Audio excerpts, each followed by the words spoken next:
کہ اللہ تعالیٰ نے آج رات مجھے مسجد الحرام سے مسجد اقصی اور پھر آسمان دنیا کی سیر کرائی.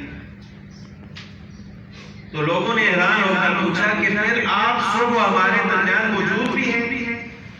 رسول اللہ صلی اللہ علیہ وسلم نے فرمایا کہ ہاں بالکل. تو وہ تو مذاق اڑانے والے تھے، جھٹلانے والے تھے. کسی نے حیرانگی سے تالیاں بجائیں، کسی نے اپنے سر پر ہاتھ رکھ دیے کہ یہ دیکھو ایسا بھی ہو سکتا ہے. ان میں سے چند لوگ بیت المقدس گئے، انہوں نے مسجد اقصی دیکھی ہوئی تھی. انہوں نے کہا کہ اچھا اگر آج رات آپ بیت المقدس گئے ہیں تو ہمیں بتائیں کہ وہ جگہ کیسی ہے. انہوں نے تو دیکھی ہوئی تھی، ہمیں بتائیں بیت المقدس کی صفات کیا ہے. تو رسول اللہ صلی اللہ علیہ وسلم فرماتے ہیں کہ میں نے بیت المقدس کی صفات بیان کرنا شروع کر. کچھ چیزیں ملتبس ہو گئی، یعنی مجھے بھولنے لگی. میں بڑا پریشان ہوا کہ یہ لوگ اب مجھے جھٹلائیں گے. اللہ تعالیٰ نے اپنی قدرت سے بیت المقدس کو مل کر میرے سامنے تمام پردے ہٹ کے ایسے لگ رہا تھا کہ بالکل میرے سامنے ہے اور یہ دیکھ کر بتا رہا. اور وہ بیت المقدس کی تمام صفات جب میں نے ان کے سامنے بیان کی تو ان لوگوں نے کہا کہ انہوں نے بیت المقدس کی صفات جو بیان کی ہے وہ بالکل ٹھیک بیان کی. اب یہی حکمت تھی اللہ تعالیٰ کی. اگر اللہ تعالیٰ چاہتے تو رسول اللہ صلی اللہ علیہ وسلم کو بیت المقدس نہ لے جاتے، خانہ کعبہ سے براہ راست اوپر لے جاتے. لیکن وہ لوگ پھر یقین کیسے کرتے؟ یہ حکمت تھی اللہ تعالیٰ کی کہ پہلے اللہ تعالیٰ رسول اللہ صلی اللہ علیہ وسلم کو بیت المقدس لے گئے تاکہ اگر یہ لوگ پوچھیں تو رسول اللہ صلی اللہ علیہ وسلم ان کو بتائیں کہ بیت المقدس کس طرح. تو اس معراج کا جو واقعہ ہے اس کے دو حصے ہیں، یعنی ایک خانہ کعبہ سے مسجد اقصی تک اور دوسرا پھر وہاں سے آسمان دنیا. پہلا جو حصہ ہے اس کو اسراء کہا جاتا ہے، یعنی رات کا سفر. اور اس کا ذکر اللہ تعالیٰ نے سورہ بنی اسرائیل کے شروع میں فرمایا کہ سبحان الذی اسری بعبدہ،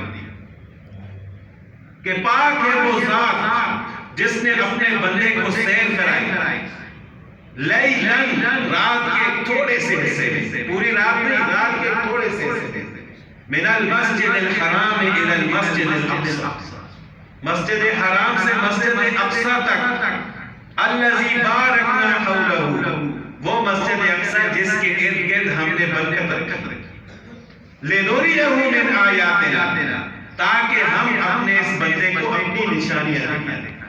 اس معراج کا مقصد کیا تھا کہ ایک تو اللہ تعالیٰ نے اپنا معجزہ ظاہر فرمایا اور دوسرا تھا کہ ہم رسول اللہ صلی اللہ علیہ وسلم کو اپنی نشانیاں دکھائیں. تو آیت کی شروع میں اللہ تعالیٰ نے فرما دیا کہ سبحان الذی، یہ کسی بندے کے بس کی بات نہیں ہے. اگر کوئی شخص یہ دعویٰ کرے کہ میں نے یہ کام کیا ہے تو انسان کہہ سکتا ہے کہ یہ نہیں کر سکتا، لیکن جب اللہ تعالیٰ فرماتے ہیں کہ میں نے یہ کام کیا سبحان الذی، تو پھر اللہ کی قدرت پر کسی کو شک نہیں ہو سکتا. تو حدیث پاک میں رسول اللہ صلی اللہ علیہ وسلم فرماتے ہیں کہ میں اپنے گھر کے اندر لیٹا ہوا تھا، فرشتہ آیا اور وہ مجھے وہاں سے مسجد حرام لے گیا. مسجد حرام کے ساتھ تھوڑا سا حصہ ہے، یعنی خانہ کعبہ کے ساتھ جو خانہ کعبہ کا حصہ ہے لیکن اس کو تعمیر نہیں کیا گیا، حدیم اس کو کہا جاتا ہے. میں وہاں پر لیٹ گیا، فرشتہ یعنی جبرائیل علیہ السلام تشریف لائے، انہوں نے میرے سینے کو چاک کیا، شب کے صدر، اور میرے دل کو باہر نکالا. رسول اللہ صلی اللہ علیہ وسلم کو شب کے صدر زندگی میں دو مرتبہ، ایک بچپن میں جب وہ حضرت حلیمہ سعدیہ رضی اللہ تعالیٰ عنہ کی پرورش میں تھے، اور دوسرا جب معراج کا موقع، تو رسول اللہ صلی اللہ علیہ وسلم فرماتے ہیں کہ فرشتے نے میرے دل کو باہر نکالا، ایک تشت لایا جو ایمان اور حکمت سے بھرا ہوا، پھر میرے دل کو آب زمزم سے دھویا گیا، ایمان اور حکمت سے بھر کر اس کو دوبارہ اپنی جگہ پر رکھ دیا، اور فرشتے نے میرے سینے سے لے کر ناف تک اس کو چیرا، میرے دل کو ایمان اور حکمت سے بھر کر دوبارہ اپنی جگہ پر رکھ دیا، پھر ایک سواری لائی گئی سفید رنگ کی جو خنجر سے تھوڑی چھوٹی اور گدھے سے بڑی تھی، جس کو براق کہتے ہیں۔ تو حدیث پاک میں آتا ہے کہ جب رسول اللہ صلی اللہ علیہ وسلم کو سواری پر بٹھایا گیا تو وہ بدکنے لگے، تو جبرائیل علیہ السلام نے اس سواری سے فرمایا کہ آپ کو معلوم نہیں ہے کہ آپ پر محمد صلی اللہ علیہ وسلم سوار ہیں، اور آج تک ان سے زیادہ عزت والا شخص تمہارے اوپر سوار نہیں ہو۔ تو جب سواری نے یہ بات سنی تو حدیث پاک میں آتا ہے وہ پسینے پسینے ہو گئے، اور اس کی رفتار اتنی تیز تھی کہ جہاں تک اس کی نظر پہنچتی تھی وہاں تک وہ قدم اٹھاتی۔ یہ بھی اللہ تعالیٰ کی قدرت تھی، عام سواریاں ویسے نہیں ہوتی، اور یہ سواری لانے کا بھی اس میں بھی اللہ تعالیٰ کی یہ حکمت تھی کہ رسول اللہ صلی اللہ علیہ وسلم کا اعزاز اور اکرام،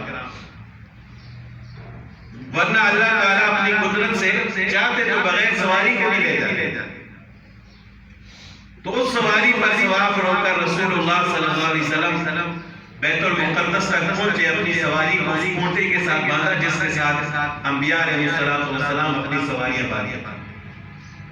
وہاں پر بیت المقدس میں 2 رکعت نماز ادا کی، صرف ادا نہیں کی بلکہ پڑھائی، اور تمام انبیاء علیہ السلام نے رسول اللہ صلی اللہ علیہ وسلم کی پیچھے نماز۔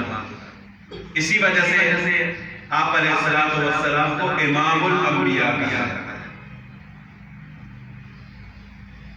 پھر وہاں سے جبرائیل علیہ السلام رسول اللہ صلی اللہ علیہ وسلم کو آسمان دنیا پر لے گئے۔ بعض روایات میں آتے ہیں کہ ایک سیڑھی تھی جس پر رسول اللہ صلی اللہ علیہ وسلم قدم رکھتے گئے اور اوپر چڑھتے۔ تو جب پہلے آسمان پر پہنچے، جبرائیل علیہ السلام نے دروازہ کھٹکھٹایا، دربان نے پوچھا کہ کون؟ جبرائیل علیہ السلام نے فرمایا کہ میں جبرائیل۔ پھر انہوں نے پوچھا کہ آپ کے ساتھ کون ہے؟ جبرائیل علیہ السلام نے فرمایا کہ میرے ساتھ محمد رسول اللہ صلی اللہ علیہ وسلم۔ دربان نے کہا کہ کیا ان کو بلایا گیا ہے؟ جبرائیل علیہ السلام نے فرمایا کہ ہاں، بالکل ان کو اللہ تعالیٰ نے اپنے پاس بلایا۔ جب اندر داخل ہوئے تو دیکھا کہ حضرت آدم علیہ السلام ہے پہلے آسمان پر۔ جبرائیل علیہ السلام نے فرمایا کہ یہ آپ کے باپ حضرت آدم علیہ السلام نے ان کو سلام کریں۔ رسول اللہ صلی اللہ علیہ وسلم نے ان کو سلام کیا، انہوں نے جواب دیا اور فرمایا کہ نیک بیٹے نیک پیغمبر۔ اس کے بعد جب دوسرے آسمان پر گئے تو وہاں پر اسی طرح دروازہ کھٹکھٹایا، دربان نے دروازہ کھولا تو وہاں پر حضرت عیسیٰ علیہ السلام اور حضرت یحییٰ علیہ السلام، اور یہ دونوں خالہ زاد بھائی، وہاں پر ان کو سلام کیا، انہوں نے بھی سلام کا جواب دیا، خوش آمدید کہا۔ جب تیسرے آسمان پر گئے تو وہاں پر حضرت یوسف علیہ السلام تھے، وہاں پر بھی اسی طرح سلام اور جواب کے بعد جب چوتھے آسمان پر گئے تو وہاں پر حضرت ادریس علیہ السلام سے ملاقات، ان کے ساتھ بھی اسی طرح ملاقات ہوئی۔ اس کے بعد 5ویں آسمان پر گئے تو وہاں پر حضرت ہارون علیہ السلام، ان کو سلام کیا، انہوں نے سلام کا جواب دیا، خوش آمدید کہا۔ 6ٹھے آسمان پر حضرت موسیٰ علیہ السلام، ان کے ساتھ ملاقات ہوئی۔ تو اس کے بعد آخری آسمان پر حضرت ابراہیم علیہ السلام کے ساتھ ملاقات۔ تو جب یہ 7 آسمانوں پر انبیاء علیہ السلام کے ساتھ ملاقات ہوئی تو اس کے بعد رسول اللہ صلی اللہ علیہ وسلم کو سدرۃ المنتہا پر لے جایا۔ یہ وہ مقام ہے